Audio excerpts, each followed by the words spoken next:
Imagine me 20 years ago, a scruffy-haired 8-year-old, sitting on my mother's couch in the dead cold of a Saskatchewan winter. I would be learning the foundation stitches of knitting from the patient and experienced hands of a single mother. Little did I know that by mending a drop stitch, evening out tension, and preparing a swatch to measure gauge, I was learning valuable life lessons. Lessons that would carry me through my life, a life built on craft. As children, we were always encouraged to keep our creative projects from school, as one day we would look back on them with fondness and remember our artistic beginnings.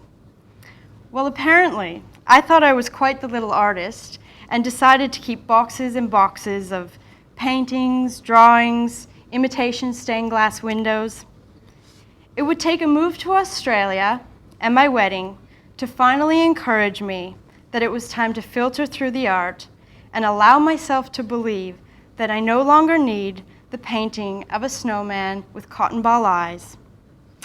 As my artistic tastes have matured, and this gem would no longer hang on the wall. Now, obviously these pieces were a beginning, and there's something to be said for those moments or landmarks. As an adult, I appreciate the advice from my mother to file away our art projects to be revisited later in life. I spent my teenage years pursuing craft in many forms.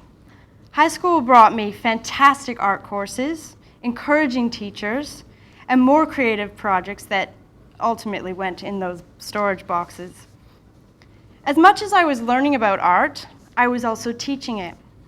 Every Sunday for many years, I taught 3- and 4-year-olds at Sunday school. My best hope for maintaining the interest of up to 11 little youngsters was a good snack and a craft project. So, armed with glue, paint, and stacks of paper, 22 little hands and I got busy in a colorful, chaotic, and crafty mess that usually ended up on the walls. These skills of leading a craft table These skills of leading a craft table to color outside the box were a tool I would use later in life around many craft circles, including helping the Starlight Captains at the Children's Mater Hospital, classes in the library, Doodle Club in the CBD, and many other knit in public groups.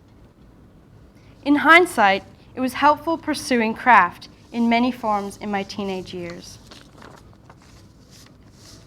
As an adult, the lessons through craft have tailored my life in a way that has allowed me to scrutinize, refine, and focus myself. It wasn't until recent years that I revisited knitting and developed a healthy obsession for the stitch. I was looking at it on my own terms, and I realized the endless possibilities of creation that were at my needle tips. Of course, I got back into the basics, knitting, purling, back and forth, quite easily. My interest expanded when I discovered double-pointed needles, sock yarn, garment tailoring, toy making. The technical lessons come in ample supply on the internet, a resource that had me joining like-minded lovers of the stitch, accessible 24/7.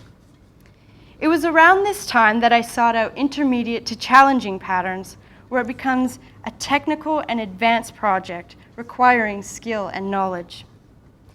As these attributes grew, so did my confidence. I can now proudly tell you that I am a self-proclaimed knitologist and part of a worldwide knitting revolution. Every day I study patterns and stitches. I learn about the history of Shetland lace and the women who passed down their skills. I am in the market for a spinning wheel and gathering supplies to dye yarn. If it's fiber, I want to touch it, I want to feel it, I want to knit it and loop it and create something amazing with it. It was this passion for the stitch that saw me working alongside the Brisbane City Council, producing an 800-person strong knitting project called I Knit Brisbane. We were given the funding to knit the city, and that is what we did.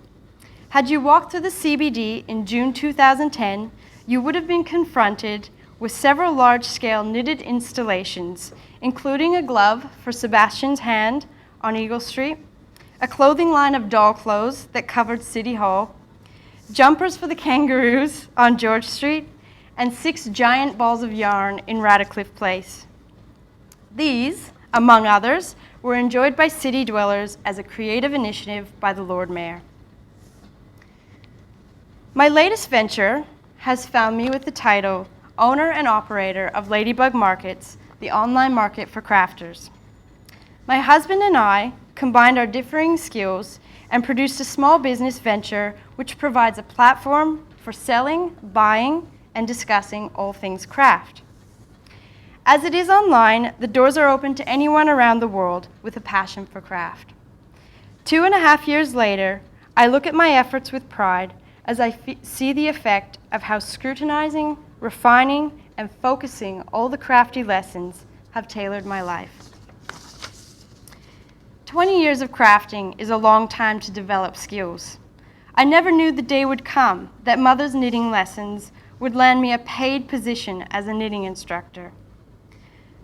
I am thankful for the sage advice of a single mother that allowed me to store away creative beginnings. In turn, by revisiting all the lessons, I found myself sitting around craft tables around the world, leading friends in large-scale knitted projects, and turning my own small business. It is only now, as I sit with my young niece on my couch with her knitting bee, I feel an immense pride and deep appreciation for a life built on craft. Thank you.